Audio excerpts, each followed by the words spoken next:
Ladies and gentlemen, please take your seats. Well, as always here at In the Seats, we fly those Canadian colors proudly. And guess what? If you're within the sound of my voice, that must mean you're in the seats with once more, as always. My name is Dave Voigt, and I'm the host of this podcast, where we sit down with a wide-ranging variety of entertainment industry professionals, and we pick their brain about current projects, state of the industry, how they got started, and so very much more, in a light and in a conversational fashion. And, if you like how we do things around here, I am going to go out on a limb and assume that you do, because let's face it, you're listening right now. And if you are listening, keep listening. And subscribe. Hit that subscribe button. Give us your 5-star rating on your podcast provider of choice. Like that mash button, mash that like button, do what you got to do. We're available pretty much everywhere. Places like Apple, Amazon, Spotify, Google. And plus we archive every single one of our episodes over at our In the Seats YouTube channel.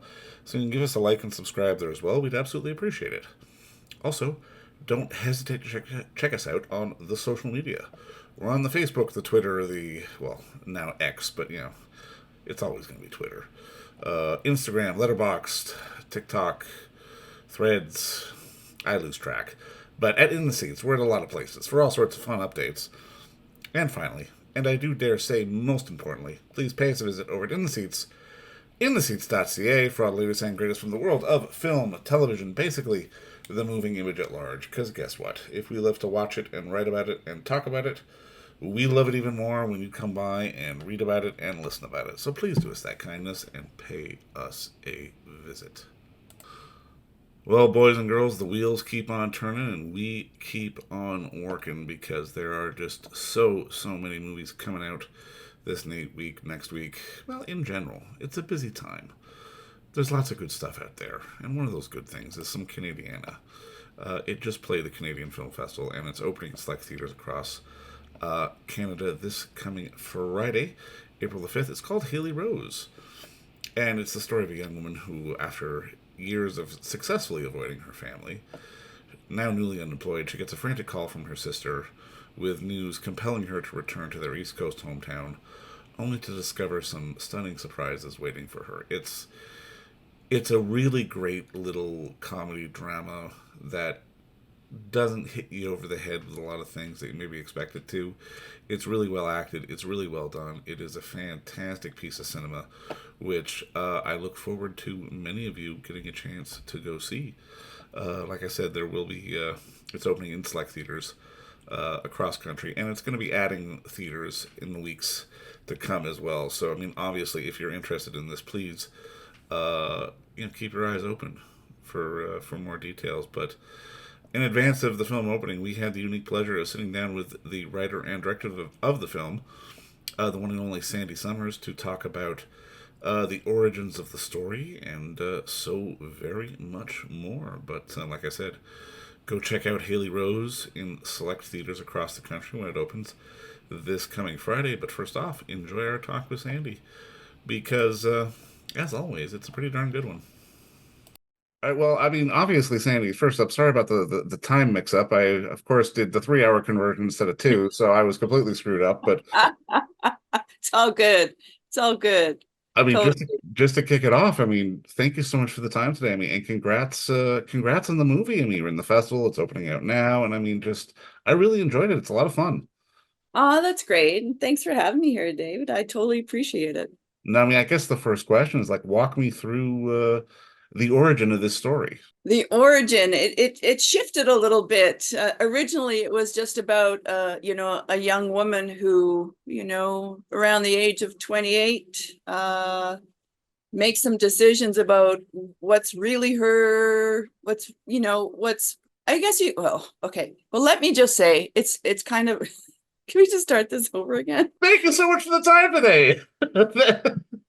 No, I guess my first question is just obviously, give me the origin story of this great story. What made you want to tell this story? Well, the origin of it is that, I grew up in Cape Breton, and then I eventually moved all the way to Calgary, where I live now. And every time I'd go back, and I go back a lot, so every time I went back, I just started realizing how beautiful it was in Cape Breton and Nova Scotia. And even more than I even remembered growing up in it. And, all the uniqueness of the people there and my family. And I just wanted to create a story that held an aspect of where I grew up and where I am now. And that kind of became Hailey Rose. Well, I love it. And I mean, I guess that dovetails into finding your Hailey, because I mean, Em does a great job with this. I mean, we've got a great ensemble here too. I mean, with Carrie and Billy and Josh and everyone. It's like, talk me through, I guess, finding the right people for the right roles. Oh, but finding the right people for the right roles, the chemistry of everybody is super, super important, super fun for me. That's 90% of the job, right? It, it is, and you hope you've done a good job when it all comes together, right? And they all work so well together. Like Billy and I have worked together on my last feature, and we're both from Cape Breton, which is super wonderful. And some of the like Josh, you mentioned Josh, he actually grew up in the area where we were shooting, although he's in Toronto now, and as is Billy. And the chemistry of bringing all these people together, I'm so happy M came our way, through casting, because M just knocked it out of the park, who plays Hailey. Mm. And she's not someone that I knew previously. And even Rose, like our producer Scott knew Rose, Caitlin Medrick, and brought her to me. And it was like, man, like, she's perfect for this role. It was a beautiful alchemy that came together that I'm just so happy with. There's such a different energy with these stories that come out of the East Coast, and it really feels like the filmmaking scene there is doing something different. Like, I mean, I don't want to say different in the kind of this grandiose kind of thing, but I mean, there's a different energy. I mean, would that be an accurate thing to say? Because I mean, there's obviously a lot of fun movies, like especially from the Canadian side of things, that have been coming out of the East Coast lately for the past couple of years. Yeah, I remember growing up and watching movies that came from different parts of Nova Scotia, Newfoundland, and there is definitely a uniqueness to them.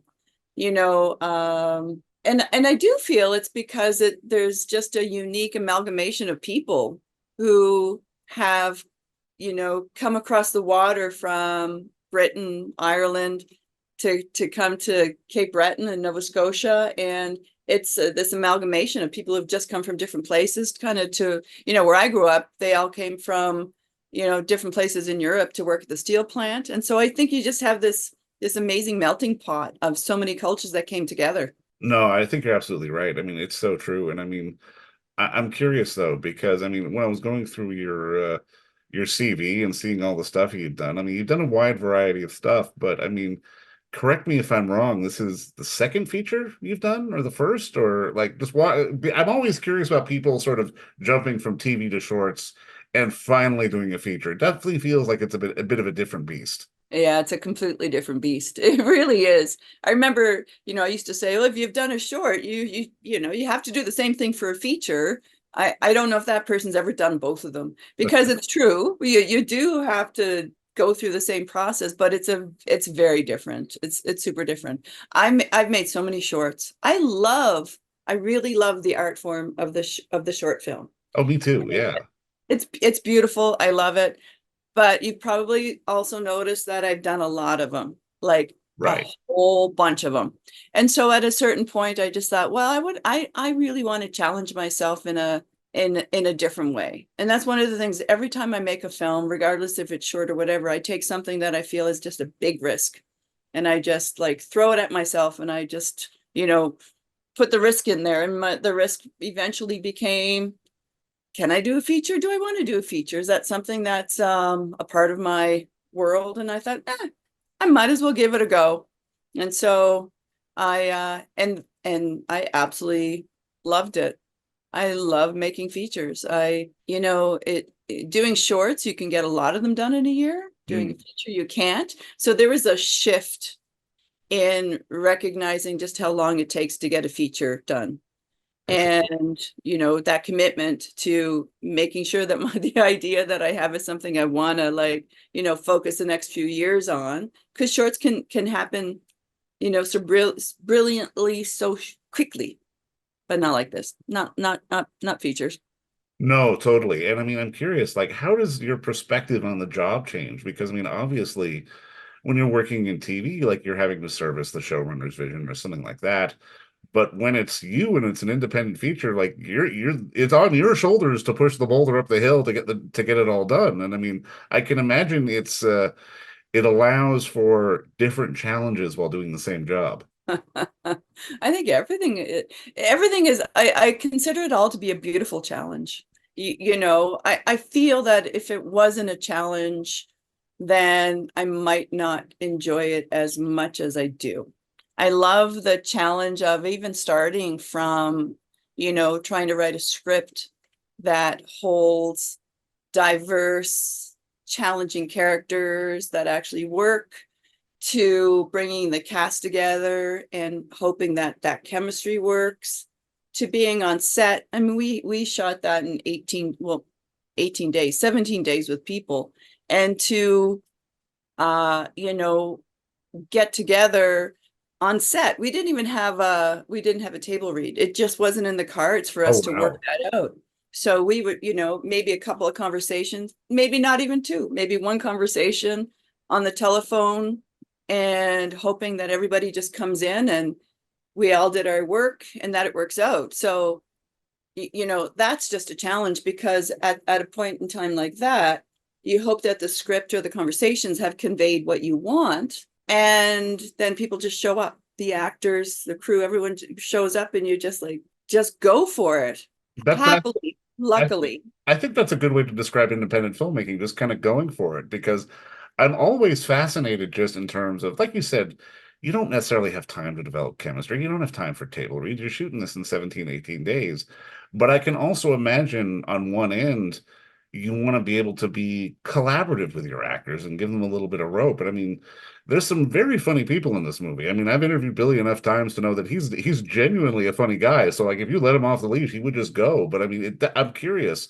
For you, are you kind of married to the words on the page, or do you try to give the actors a little bit of a breathing room? That's such a great question. I'm glad you asked that, because all of these performers are great at drama, great at comedy, and they're all great at improv. They really are. And so it would get to a point where I would say, like, hey, go for it. Something's, if you want to try something, go for it. And that there were other scenes that it was like, we're going to stick to the script on this one. So we worked so well together, because I knew how great they were at improv. And there's some great lines in that I did not write, that the actors, threw out at a line, and, just, and that it was so great. It's of course in the film. So I love I that that we could play like that, even with such a short period of time, because there's some beauty that came out of it. There's Hmm. definitely beauty that's come out of it. But it did become a joke by the end of it, when I would say, stick to the script. No, you can improv this one. I can imagine it's going to be one of those things that allows you to sort of lead the team and keep energy up. But I mean, just to start putting a bow on this, I mean, I'm kind of curious because obviously, especially with this story, we've seen variations on themes happen before in various different kind of other movies. But I mean, with Hailey Rose, like I said, the energy was different. And I mean, I'm curious from your perspective, what is it about this character that kind of stands out, maybe more from some other characters in similarly themed kind of movies? The role of Hailey, Yeah, like the character. the character of Hailey. Well, I think that, I feel that Hailey represents a lot of people that, for various reasons had to leave their hometown, Yeah, and then, come back to a world that already knows her in a space of gossip, right. and then having to face that. I feel that the dialogue and the characters in this are just really raw and real. That nothing is superfluous, nothing is outside of something that probably these characters would say to each other anyway. So there's like a down to earthness about the character, and at the same time, this attempt to be emotionally present yet you just kind of don't know how to do that exactly. And, I think that it, and also, representation in the film was super Yeah. important to me, that, the queer characters be queer, non-binary, and so on. And so to be able to find in that limited space such a beautiful actor who could pull all those attributes of Hailey out, because Hailey's also a complex character, very Yeah. fun, very funny, tragic, you know. And I mean, Em and her performance and just everything, the way you set it up, gives it all to us in such nuanced layers. I mean, I really thought it was a fantastic performance. But I mean, just to start putting a bow on this, I mean, I'm kind of curious. I always got to ask people, like, what got you into this business? Like, what made you want to be a filmmaker? What made you want to be a storyteller? Because I mean, when we explain sort of really the minutia of the job to anyone on the outside world, they look at you like you're crazy. They don't quite understand what it means to actually get involved and do this sort of thing. It's in depth, hey? Yeah. It's an in-depth thing to do. I started off not writing because I felt that I barely spoke, let alone could I write down a conversation. Right. But I was a storyteller. I did have these stories I wanted to share, and a lot of my shorts had no dialogue in it because I just was not confident in that. And then, I got into it originally because I come from a set lighting costume designer Right. world. And so someone who was making film said, "Hey, do you want to come and do lighting on my film? Do you want to try and do this?" And the more and more I got involved in kind of the tech world of lighting and DPing, I went, man, I think it's directing. I think I want to really move into directing, because it was this like a masterminding of every single thing coming together in this communication with this this big organism, Yeah. and to try and get everything to one specific place was I think pretty good for my personality. I think I really enjoyed doing that, and then opening up to the magic that can happen that you don't know is a possibility, but to create like a foundation strong enough so that magic can like just pop up, and if it's right or not, and you go with it. It's it's a pretty cool thing to do. You got to be dedicated. It is the squiggly line of chaos, as I like to call it. But like you said, it is incredibly rewarding. And I mean, this film is incredibly rewarding. I think you've done a great job in this. I honestly can't wait for more people to see it. But I mean, just again, congrats on the work. And I mean, thank you so much for the time today. I really do appreciate this. Oh, I appreciate it much, David. Thanks so much. It was All right. fun. Thanks again, Sandy. And don't forget to visit our friends over at Bay Street Video for all your DVD, Blu-ray rental, or purchasing needs this summer, as they are still open for curbside and some mailing delivery as well. Over at 1172 Bay Street, Toronto, Ontario, Canada, you can give them a call at 416-964-9088. That's 416-964-9088. Or send them an email at baystreetvideoto@gmail.com for any of your DVD and Blu-ray needs.